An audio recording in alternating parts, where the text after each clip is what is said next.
Mirsod Boqijonov. Shu Unicorn Soft kompaniyasida team lead bo'lib ishlayman. Kod yozishda siz uchun qaysi biri ustuvor? Tezlikmi yoki xavfsizlik? Qiziq savol, negaki ikkalasi ham o'zi aslida muhim. Tezlikni ishlatadigan joyi bor. Misol MVP deymiz biz.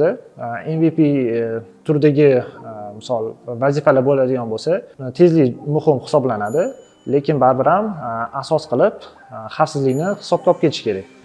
Lekin ba'zi joylar bor, xavfsizlik juda o'ta muhim joylar, ya'ni shaxsga doir ma'lumotlar xavfsizlikning ustiga qurilmasa, proyektda ham ma'lumotlarni ham xavf ostida qoldirgan bo'lamiz. Shuning uchun baribir xavfsizlik muhimroq. Demak, sizga ish berilganda deadline yoki xavfsizlik deyishsa, siz albatta xavfsizlik. Xavfsizlik deb aytaman. Chunki men uchun xavfsizlik birinchi o'rinda, sababi biz shu loyihalarimizda ko'proq xavfsiz saqlashimiz kerak bo'lgan ma'lumotlar juda ko'p. Shuning uchun xavfsizlikka qaraymiz.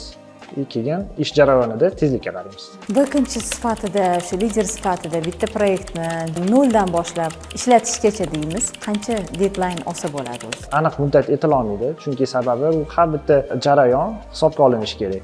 Misol uchun bitta loyihani oladigan bo'lsak, u loyihani o'rganib chiqiladi. Qanaqa modellari bor, qanaqa biznes logika taraflari bor, hammasi o'rganilib, vizualniy bitta dizayn yasalib, bu modelga shuncha vaqt ketkaziladi, verska qismiga shuncha, backend qismiga shuncha, vazifalar taqsimlangandan keyin oxirida misol 1 oylik loyihalar bor, 2 haftalikda modellar bor qilinadigan.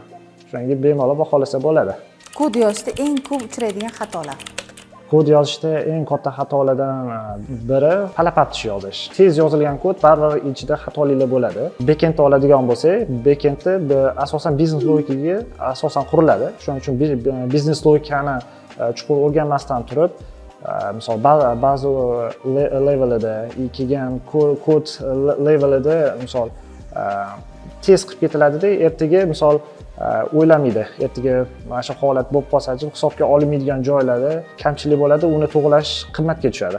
Front-endda oladigan bo'lsak, UI jihatdan misol komponentlar bilan ishlaganda, dizaynda misol uchun ko'p ishlatiladigan narsalarni отдельно qilib chiqarib ketmaslik.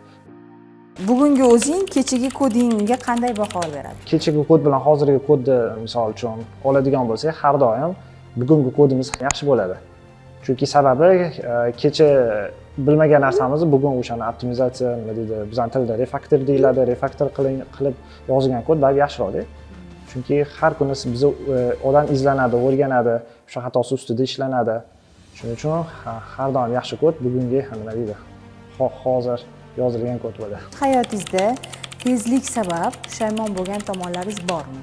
Bir necha marta bo'lgan. O'zimga xulosa qilganman, har doim iloji boricha yaxshilab muhokama qilib, kim bilan ishlash kerak bo'lsa, yaxshilab o'sha odamni chaqirib, ishlab, oxirgi nuqtasi qo'yilgandan keyin kod yozishni boshlaganim uchun hozirda bunaqa xatolarni qilganman. Bugungi Shahzod team lead darajasiga chiqqunga qadar qancha yo'lni bosib o'tdi? Unga ko'proq qaysi yo'l maktab berdi?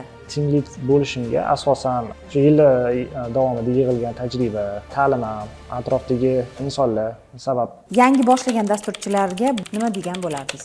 Hozirgi yosh kirib kelayotgan dasturchilarga maslahatim, eng avvalo, har doim oddiy kod yozadimi, murakkab kod yozadimi, sodda, hamma tushunadigan, keyin albatta o'sha har bitta kodini o'ylab, ertaga xavfsizlik nuqtai nazaridanmi, o'sha o'rniga boshqasi dasturchi keladimi, o'shasini umumiy hamma narsani hisobga olib, qoida sifatida kiritib, mana shu kod yozsa, o'rgansa, misol uchun bitta xato qildimi, ba'zi ertaga o'tiradi, kodini ustida refaktor deyiladi, bizda misol qaytadan yozishi, yaxshi optimizatsiya qilib, yaxshilab yozishni o'rgansa, o'sha kundan kunga kod yozish stili ham o'zgaradi. Keyin o'sha xatolar ustida ishlashni boshlaydi. Biz ko'ra olmaymiz-ku uni backendchilik qilgan ishini, front-endda ishini biz ko'rishimiz mumkin bo'ladi, to'g'rimi? Dizaynerlar bilan sizni quvontiradimi shu front-endchiligingiz? Albatta, chunki front-end bu loyihani yuzi. Yuzi bo'lgandan keyin nima deydi, birinchi o'sha foydalanuvchi ko'radi, ishlatadi, misol uchun UI ni ko'radi, UX ni ko'radi. Birinchi baho beradigan bu foydalanuvchi o'sha front-end ishiga. O'sha ish jarayonida dizaynerlar bilan ishlanadi. O'sha dizayner chizib bergan narsasini o'sha amaliyotda, real hayotda, misol har bitta detalini chizib berish bu front-endchining vazifasida. Keyin biznes logika bilan ishlash jarayoni o'sha back-endchilar bilan ishlanadi. Front-endchilik ham nima deydi, mas'uliyatli kasblardan bittasi.